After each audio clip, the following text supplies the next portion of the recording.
welcome to today's panel. My name is Elizabeth and I'm here to host these lovely gentlemen today to discuss two very different but both very effective property strategies. We've got buy-to-let versus development. Okay, so development and buy-to-let are the two main ways that most people tend to get into property investment.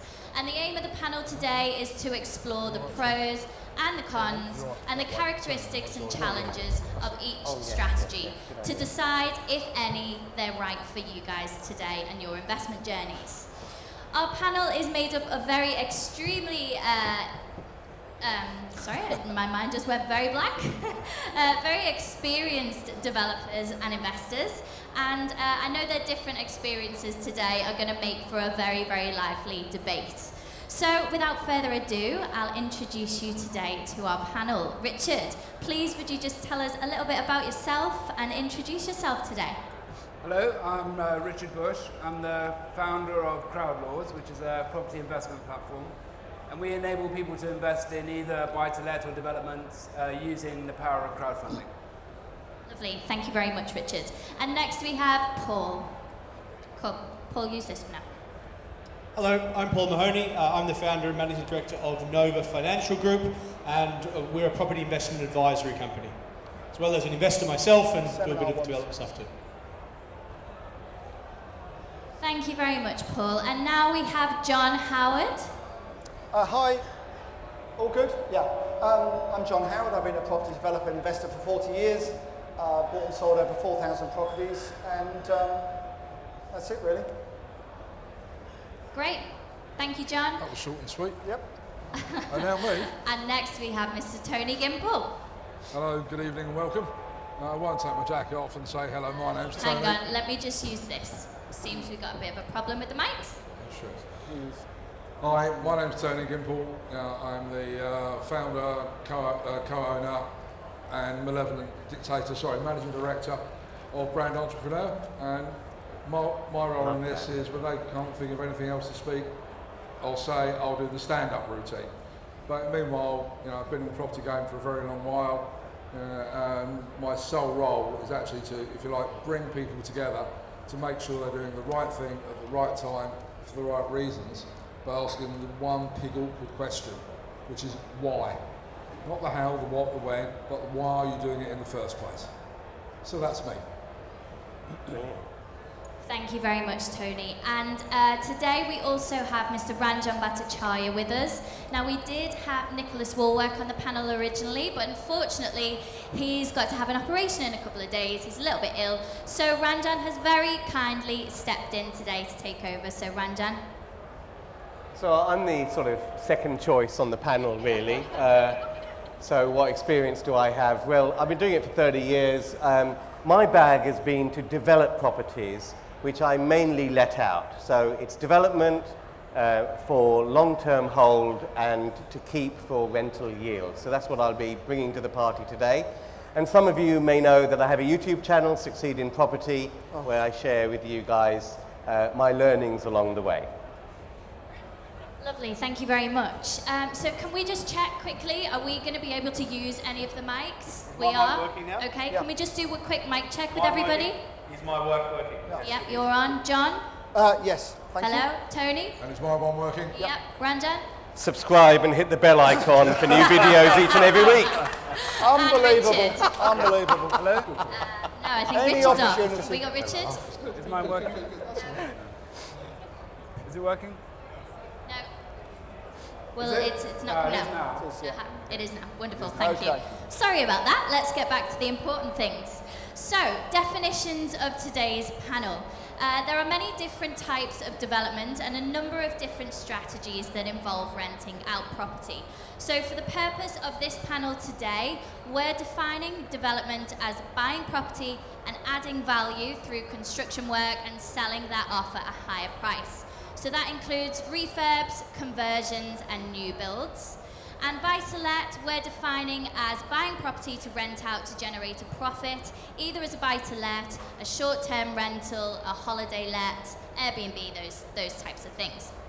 Okay, so the general consensus is usually that development is high risk, high reward, and buy-to-let is generally on the lower risk, low reward. First question then for Paul. Would you, is it fair to say that buy-to-let is generally low risk, low reward? Well, it's low risk if you do it right. I wouldn't necessarily say it's low reward though. That's all relative. You wouldn't, would you?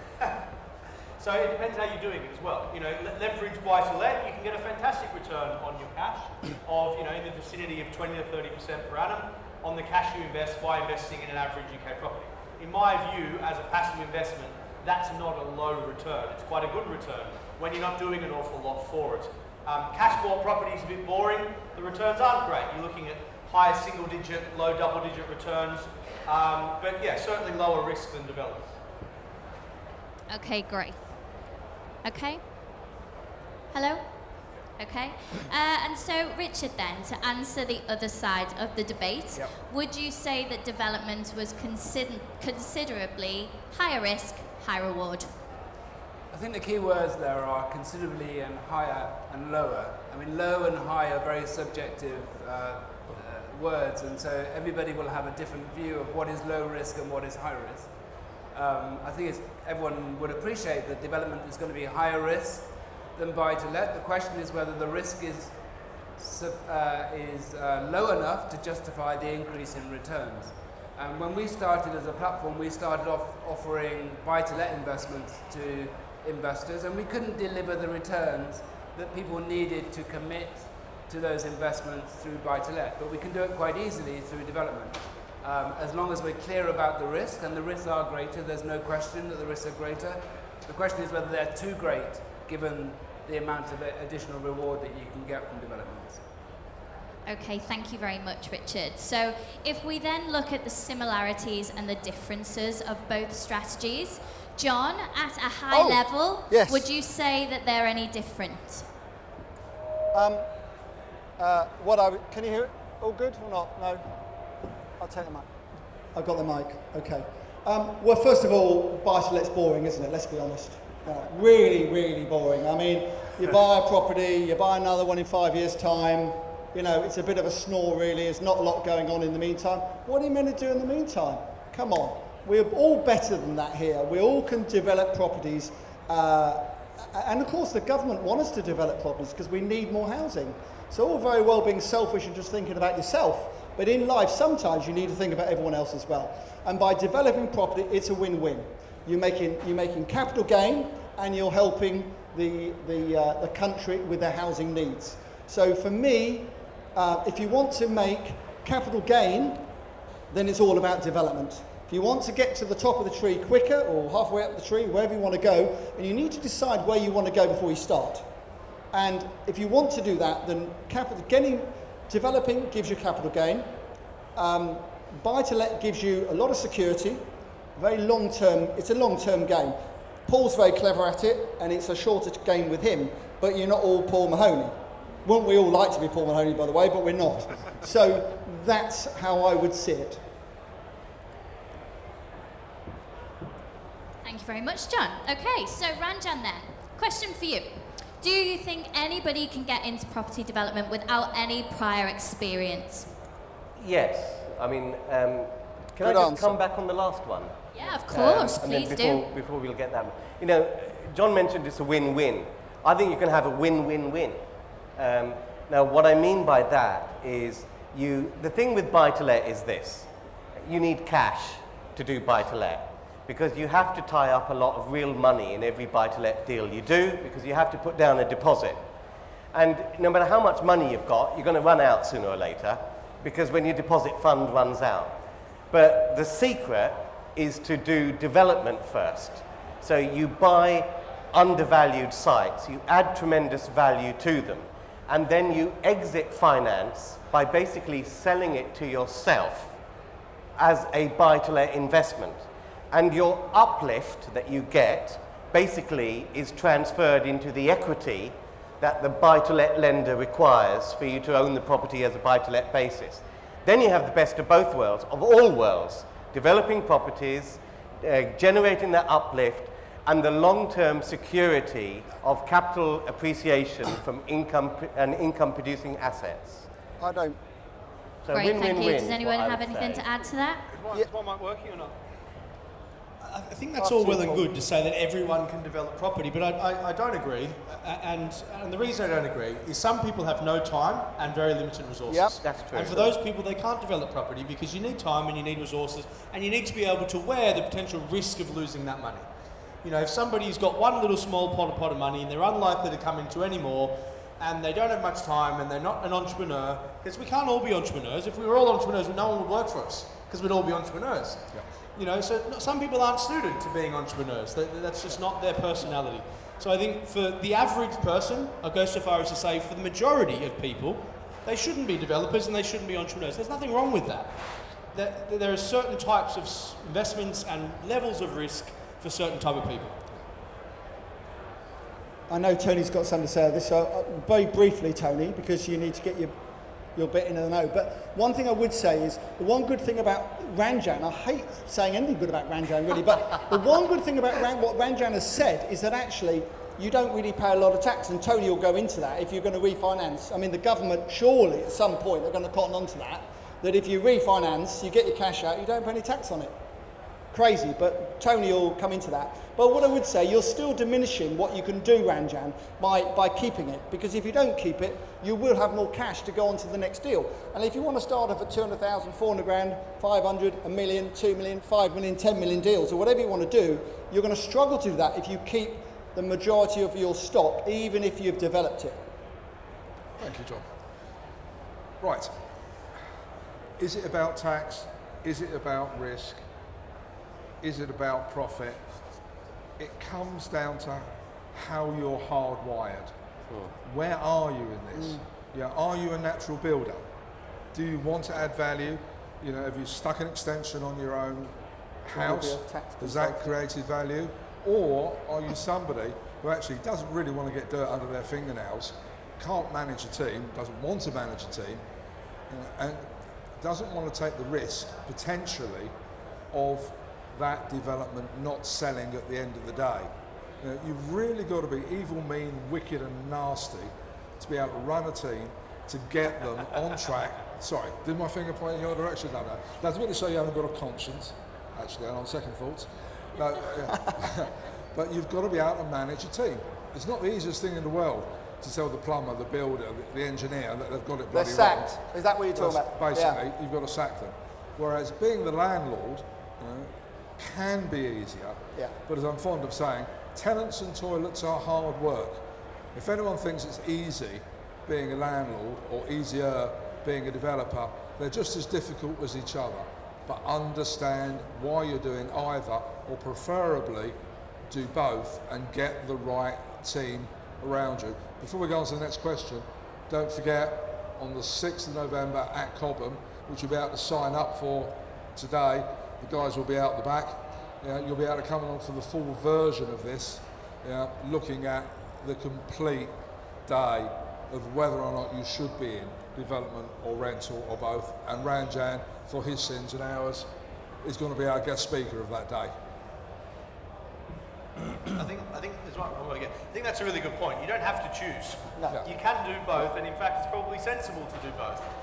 But to be fair, Paul, you might start off on the 6th of November at 9 o'clock, having a coffee and deciding you want to be a property developer, and by 5 o'clock you might decide you don't. I'm not doing that, it's too risky, or vice versa. Yeah. So, you know, it does take time to decide what you want to do sometimes. And advice and guidance, there's nothing wrong with that. You know, that's a good thing to do. I agree. I think a lot of people fall in love with the idea without understanding what's involved. Do you mean they think my life is glamorous? They probably do. Yeah, well, They I can tell you it's not that glamorous. I've seen your Instagram. It's full of glamorous days out and all the rest. I wish. Well, that's before the edits. Yeah. Great. So gents, then, which would you say was more profitable? I'll leave that to John. Well, of course, without question, property developing is far more profitable in the short term. Having said that, as Paul always says, you know, property goes up 5% a year for 25 years, although there are a few slumps in the meantime. Then actually, you know, you'll have a very large portfolio within 25, 30 years, hopefully, if you keep investing, you know, one every 5 years, one every 7 years, one every 2 years. You know, it does grow without question. And for some of you who have got really good jobs and can pump cash in every year to buy a property like that, there's nothing wrong with that. There's no risk involved and it's very, very safe. However, I'm in more of a hurry than that. I always have been in my career to try and make more quicker money, if you like. And that doesn't mean fast money. That just means, you know, professional, genuine money, not taking massive risks. It's not about risks. It's about gauging that risk and qualifying it and make sure you have an out before you have an in. It's not about throwing all the mud at the wall and see how much sticks. This is a very professional way of going about it, and that's the key to it. It is more risky than keeping a property in red, of course, but in terms of profit, there's no comparison. I think one of the key factors in how much more profitable it is how good you are. You know, with buy-to-let, you can be not so good or very good, and the difference in return will be 1 or 2%, maybe 5 to 10%. But if you're a very good property developer, you can be like John and make a huge amount of money. If you're not a very good developer, then it's very easy to lose the money that you put in the first place. Richard, sorry, what I would say is every property developer has had a disaster. Every property developer that's been going a long time has made a mistake. You show me a property developer that's not made a loss, and I'll show you a liar. You know, it's not possible, and I don't want anyone leaving this room thinking that it's possible to never make a mistake in 20, 30, 40, whatever it is. You will make a mistake and it will cost you. The trick is to make sure it's only 1 in 15, 1 in 10, 1 in 20, not 1 in 2. The thing with property development is, I mean, it's absolutely clear that in terms of the velocity of money and making a profit, property development stands shoulders above buy-to-let. And the reason for that is because when you're buying a buy-to-let asset, you're pretty much buying a house which already has a value based on comparables. The value is visible. There are ways to buy below market value, usually if you've got a motivated seller and all of that. But when you're doing development, you're looking at a site and you are seeing something in that site. And if you can see something in that site to unlock potential in a way that others aren't seeing. Now, I particularly am a big fan of permitted development rights. Because we never realised. Because a lot of people aren't seeing the value in these opportunities right now because the rights are new and the potential is not baked into the asking prices. So right now is a phenomenal opportunity to develop properties using things like permitted development rights because you're generally buying at what is market value, but you're seeing potential that no one else is seeing, and that's your value uplift. And you can't do that so much with ready-baked buy-to-lets. Can I challenge all this, please? Of course. So, that's what we're here I for. kind of agree with most of what's just been said, but I think it very much depends, similar to what Richard said and similar to what John said, depends on how active you are and how successful you are. Of course. Yeah, the glamour of property development is obvious, but is it? If you only, well, the supposed glamour of this really high risk is, but let's say, you know, most developers, small-time developers, probably only do a deal every 2 or 3 years, would you say? You know? And they're probably looking to double the 100% return on the cash they're investing in that deal. So therefore, if a property, a smaller property developer that's kind of the average level of active does 3 deals in 10 years, that's a 300% return on their cash. You can get the same as that from buy-to-let in an average UK property with a 75% mortgage. 25 to 30% a year on your cash is very achievable. And therefore, when you compare those two in levels of risk, actually, for the majority of people, buy-to-let is much more suitable. Paul, what I would say, if I'm only doing how many deals in 10 years? 3. One every 2 to 3 years. That's someone who's retired, isn't it? I mean, come on. You know, I'm not saying... then, if you're saying every 2 or 3 years. No, because what happens is you do your first deal, and with that cash, you might do 2 deals. And with that cash, you've done 2 deals, you might do 4 separate deals. So I don't think you're, to be fair, I understand what you're saying, but I think you're being a little bit economic with the situation. I'm building an argument, John. Well, you may be, but it's a wrong argument. So... Hey, look, you can do both. Be successful. There's a massive housing shortage. I'd sit on the fence if I was you, Tony. No, it's not either or. It's only either or if you're hardwired a particular way. You know, if you don't want to deal with tenants, and there are good tenants and bad tenants, and good landlords and bad landlords, and you want to go down purely development route, then go down the development route. But except you don't know what you don't know, and make sure you talk to people who are only selling that which they know and you don't, and prepare to understand those things. If, however, what you want to do, make money, sleep at night, do a good job, get people off the streets who can pay their rent, you can do both. Yeah, you can develop, you can be a landlord, you can make money, do good, and there is a shed load of government backing, not just on the PD, but on the whole social housing thing. You know, one of the meetings we had last night, and one of the things we'll be talking about at Cobham on the 6th, is just how big that social housing space is. And it doesn't matter where that rent's coming from, as long as people are paying the rent and it comes in on time, and they've got somewhere safe to live, and you're being the best landlord and developer that you can sit on the fence without getting creased down your back. But it comes down to that wiring. What do you prefer? It's a very slow, Tony, it's a very slow burn you're talking about. I mean, goodness me, you know, we all want to get on with it, don't we, surely? Well, absolutely you want to get on with it, but if you try and do it too quickly, then you're just as likely to fail as if you try and do it too slowly. Point. But like with anything, you know, it's about learning how to do it and surrounding yourself with the right people so that you're in with a chance. The thing that I would like to kind of offer on the buy-to-let, if you like, you still need cash to do buy-to-let.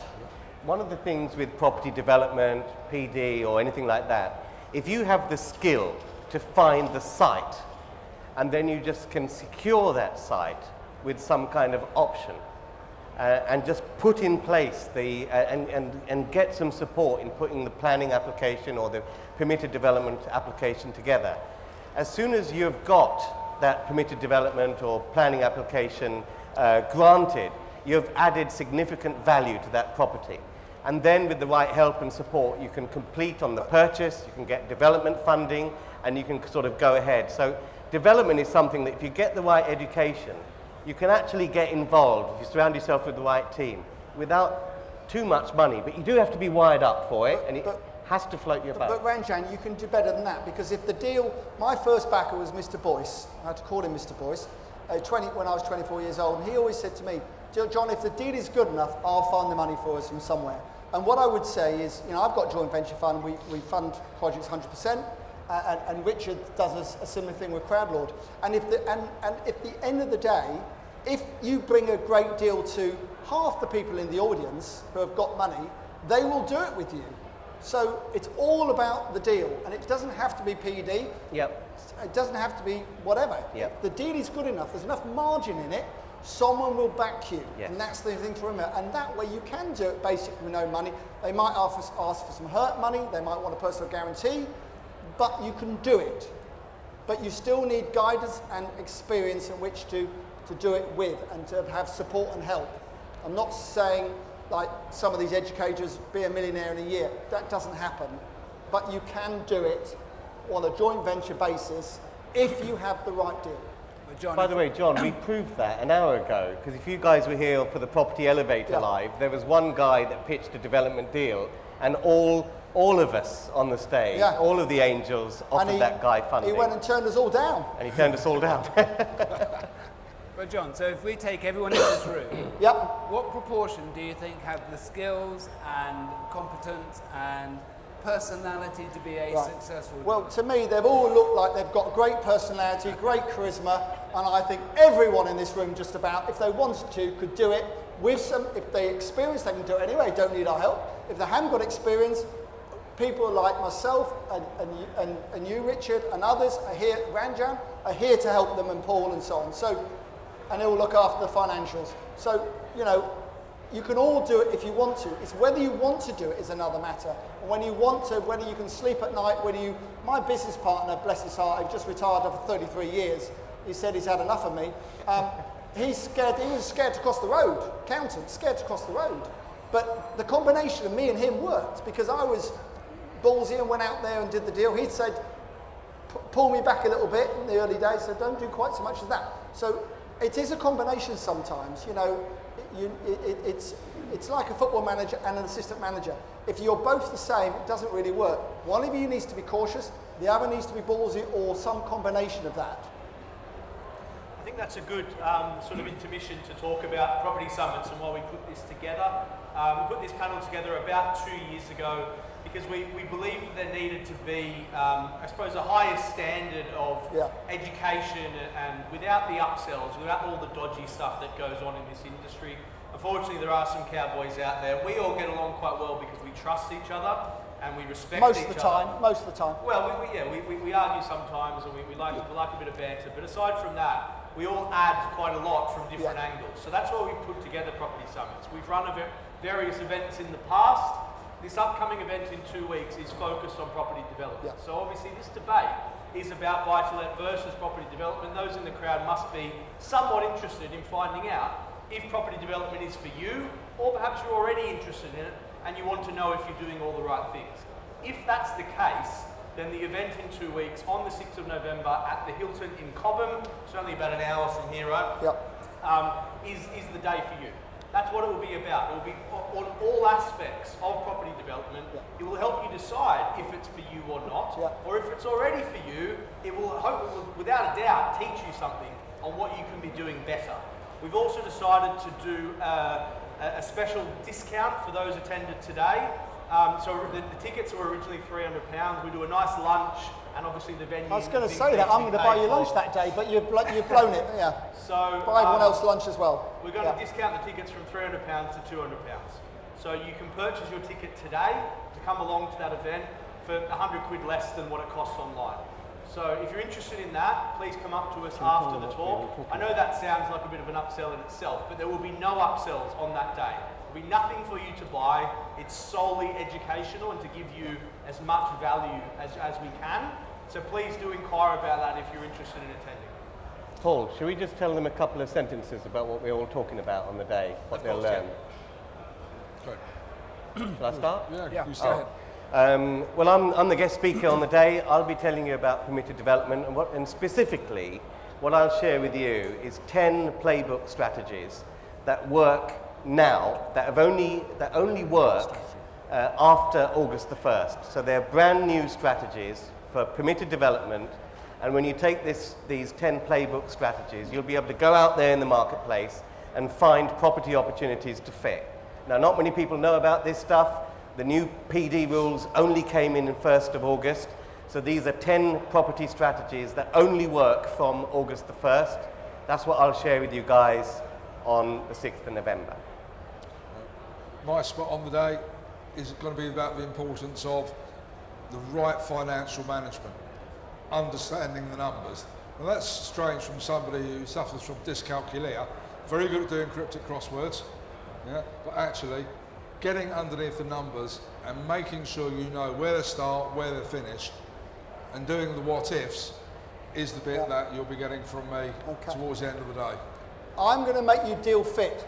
So we need to know what the deal is. You need to know what the margin you want to make is, and you need to be organised and disciplined to do so. I'm going to be specialising in the day of making you all deal fit. Whether you want to buy, develop and keep some and sell some, and that's not a bad combination, or as Ranjan said, or you want to just grow, become a bigger and bigger property developer, we're going to go for all those strategies of how to do it and why you should be doing it. I'll be focusing on strategy and location selection, so all the fundamentals of where you should be developing property and where you should not be, and what works to make a deal stack up and the exit. There'll also be Nicholas, who's not here today. He's talking about managing contractors and managing third parties, which is a critical part of the process. And I'll be talking about finance. How much do you need? What different sources of finance are there? How much should you be paying? What's the best way to go and get that finance? What do you need to do in order to secure that finance? We've also got various sponsors, which are development lenders, bridging, tax, so actual useful sponsors that will be doing little talks throughout the day as well. On how they can potentially help. Yeah, great. Brilliant. Thank you very much, gents. That's great. We've got time for just 2 questions, if that's okay from our audience. Does anyone have a question today for the panel? Yep, give me a minute. Have we only got time for 2 audience questions? No, we've got more than that. So my question was with regards to the exit strategies if you were to develop. So I think it's more a question for you. I know it's probably not as black and white as this or that, but if you were to exit by refinancing and then letting it out, or just selling the flats or whatever it is you make, which is more tax sufficient? It's an excellent question, but without knowing where your particular bodies are buried, your own Can't hear you. Is that mic's going? Right. So without knowing where your particular bodies are buried, your own tax situation, what's gone before, whether you've got losses, it's impossible to answer. It's one of those that is actually not black and white. It's all about understanding your current position and what you're going to be doing thereafter. So there, again, no right answer, not fence sitting, but you haven't given anything like enough information. And the information we will probably need, you're not going to want to give out in the public domain. Can I just add something to that? I mean, particularly when you're doing commercial buildings and you're doing development type of activities, I get personalized tax advice on every site that I buy. Because there's so many permutations and combinations, I have to get specific advice on that particular property. Because it may be VAT registered and you're converting it to residential. What are the implications of that? What company should you hold it in? It's all very, very bespoke. Are there capital allowances to claim? So I tend to find that in all the properties that I bought, no advice has been the same on the acquisition strategy for that particular building. I agree with you, and I think one of the things I would say is surround yourself with the best consultants you can find, and that's, solicitors, tax advisors or accountant, and if you're not happy, sack them and get a better one, So what I'm saying is surround yourself with the best people you can afford. Thank you very much. And do we have one more question? Yes. Hang on a second. Lizzie, we've got time for a few more. Yeah, we're running a good 15 minutes. Thanks. Just talking about the differences between buy-to-let and development, the one strategy that is vulnerable to the current climate at the minute is development in terms of increased costs, delays, getting hold of workmen, all the rest of it. I would be interested in hearing from the panel about how you are managing that situation to still turn a profit in the current climate. You're looking at me. And Why British. wouldn't I? So the way to deal with situations, first of all, I think the market's tightening up, and the reason I think that is because auctions, I'm getting more opportunities at auction, and what happens in auctions happens 6 months, 9 months later normally in the overall market. So auctions are a great barometer. So when the auction market's getting softer, and I'm getting calls from auctioneers saying, do you want to buy this, John? Do you want to buy that, John, after the auctions and so on? Then I know that things are going to get tougher. And I think if we had a vote here, well, let's have a vote. Who thinks next year will be a better year than this year in terms of property in terms of property sales and so on? Who thinks it will be, hands up, who thinks it will be better next year than this year? What do you mean by better, John? Yeah, I was gonna say. As a seller, as a developer selling your stock. So a stronger market rather than a weaker. Yeah, who thinks there's going to be a stronger market? Goodness me, there's some brave people. I'm going to come and see all you later because I've got deals for you. You can buy now off me. Okay? Interesting. Who thinks it's going to be softer, not as easy? Yeah. So that's very interesting. And none of us know really, but we can only look at our experience over the years and decide and make a judgment call. And we work on high margins, and the reason we work on high margins is because if things do go wrong, and the market drops, you're still making a decent return on your money. And I think that is the most important thing. Always have an out before we have an in.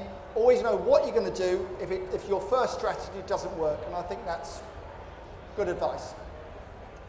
Just to touch, kind of approach that from the buy-to-let angle. Regardless of whether it's a stronger market today, tomorrow, in 3 years from now, it doesn't really matter with buy-to-let because there are properties and locations that will perform well regardless of the overall market. If you're investing in really good properties in really good areas with all the right fundamentals for that to do well, you can do well regardless of the direction of the UK property market. Lovely, thank you. Let me just head to the next question. Thank you. So this was just following on from this lady's question. So one of the challenges that I'm facing at the moment is because there's been a delay and on the supply of materials. If you're taking out development finance, that's going to affect when you pay back that loan. So I just wanted to understand from you also, Ranjan, and what challenges, how are your students getting around this? Because for someone who starts off in commercial conversions, which I am, this is one of the challenges I face. And how do you negotiate with the lenders? John, shall I? Do you want to tackle that first and then I'll go? Or what? Yeah. Well, we lend to developments, and we're facing at the moment, we have a number of projects that are 6 months, a year behind schedule. And as long as we have continual dialogue with the developers, then we can accommodate it. Where it becomes a problem is where you try and ignore that it's a problem until it comes to the end of the original term, and then you try and renegotiate. So as long as you're continually having dialogue with your lender, it shouldn't be a problem. Some lenders they're waiting for you to fail because they want the benefit of being able to take over your property. And those sorts of lenders you should avoid at all costs. You know, we want you to be successful because we get paid, our investors get paid, and you go on to do another project. So the key thing is to keep on top of it and know where you are at any one time. And Tony will talk about that at our day's summit. The importance of managing it like a business. Every month you do your accounts, and every month you know where you are, and that way the lender is more comfortable. I mean,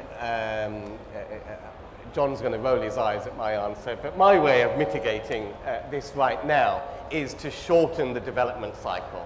And the thing I love about permitted development, that's a bit the cue for you to roll your eyes. The thing I bang on about permitted development is, if you know what you're doing, it's 56 days to get the permission. And then essentially the foundations are built, the walls are built, the windows are in, the roofs are in, it's internal reconfiguration. So you can be in and out in the smallest amount of time. And that velocity of getting through to the end of the deal is one mitigation strategy. Supply chain is a massive issue right now, and I'd recommend, I mean, my building team have their own warehouse basically. They store materials for jobs so they can alleviate some of those issues. And I do recommend perhaps using a slightly bigger than a one-man band contractor to get your jobs done if you want to keep things on track as well. Yeah. Can I just... Is it on? I don't think it's on. Oh, okay.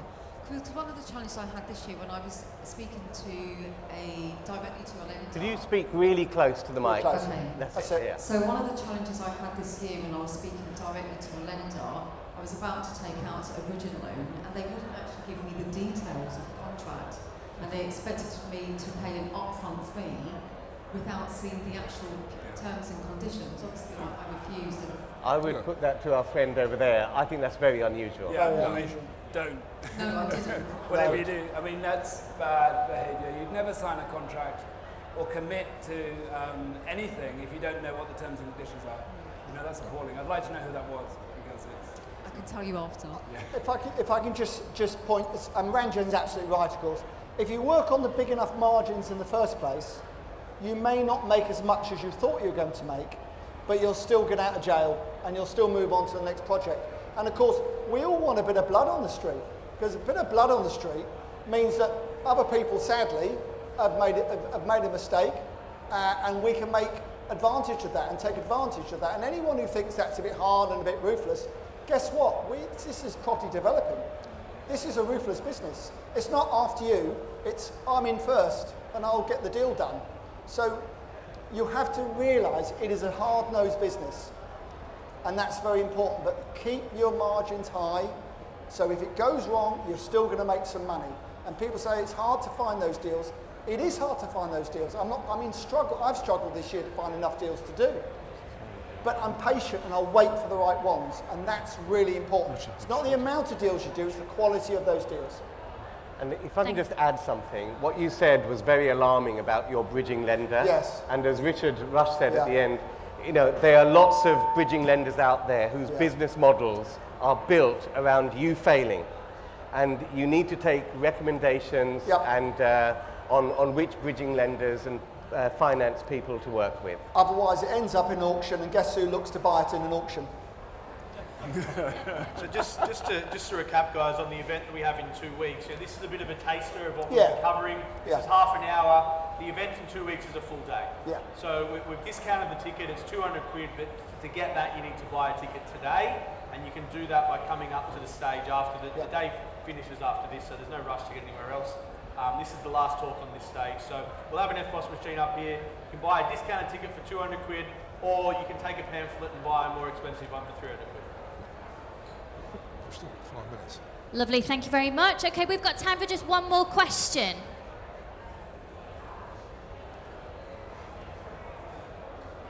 I would just keep it at the one question, give you time to buy, otherwise... Hello, I just wanted to... I just wanted to ask, based on your experience, what would be the best strategy advice for someone who's willing to invest 100k cash? So can you repeat the question a bit louder? Yeah, I want to say, based on your experience, what would be the best strategy advice for someone who's willing to invest 100k cash? Didn't hear the ending, sorry. So it's somebody has 100k cash to invest, which would you say was the best strategy? I think that very much depends on how much other money you've got. I actually answered this exact same question a few days ago, and if you've got 10 million quid, then 100 grand is disposable, and therefore you can invest in anything regardless of risk. But if that's your only 100 grand, and it's the only 100 grand you're going to have in the foreseeable future, and you can't afford to lose it, you need to invest it very sensibly, and in a low risk investment that's going to give you a decent return. So, if we relate that to the debate, I would say buy to let, but John might disagree. Alternatively, if you've got 100k, go and have some fun whilst you still can and whilst you're young.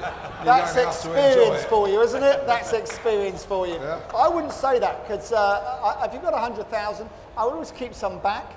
So, for instance, you could put 50,000 down as a deposit on a house that needs refurbishing. You could then spend the 25,000 yourself on refurbishing it. Yeah. And turn the money over. So instead of having a pot of 100,000, the next deal you've got a pot of 130, 140, 150,000. And then do again. That's what I would do. All right, talking about making money and having fun. All right, now's the time to book your tickets, sign up for on the 6th of November, and then it will be a fun day, fully educational day. You can use that money as a tax deductible item. Can you? Yeah, of course you can. Absolutely. 100% tax deductible because it's for your education. You're building your business as a result. Right. So whilst you're queuing to get up on stage to reserve your place and pay for your ticket, the lady over here, directly opposite me, blonde wearing the blue, had a question, I believe. 30% net profit. So 30% after all costs. That includes interest, everything. Leaving nothing out. Rates that are payable, electric services, electric, everything. 30% net of all costs, what we work on. Yeah. Professional fees, the works. Especially your fees. Absolutely. Yeah. Reassuringly expensive. Most of you should have a feedback form there. Obviously we do want to improve these talks. We do them quite often. So if you don't mind filling in that feedback form and providing us with your feedback, we can then send you some follow-up information as well, or just come up and buy a ticket today and you're locked in for that event in 2 weeks. Thank you. Okay, Wonderful, thank you so much. I think that's everything for today. We hope you've enjoyed today's panel. We hope to see you in November as well. And please could you put your hands together for today's Property Summits panel. Thank you. Thank you. Thank you. It's good fun.